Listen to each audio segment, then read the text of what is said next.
Friends, আজকে আমার মেয়ের স্কুল টাইম ব্রেকফাস্ট। ভাত খেয়ে যায়, অন্যদিন সিদ্ধ ভাত খেয়ে যায়, আজকে আলু টমেটো সবজি বানিয়েছি।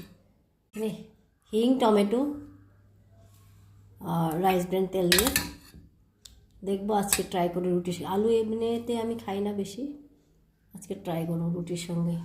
আর মেয়ে তো রোজ সিদ্ধ ভাত খেয়ে যায়, আজকে এই সবজিটা বানিয়েছি। খাবে কিনা বলতে পারছি না, এটা খেয়ে স্কুলে চলে যাবে।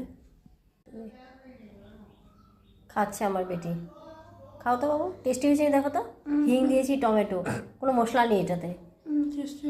টেস্টি হয়েছে, খালি টমেটো, হিং আর ছোটোবেলা মা খুব বানাতো এটা।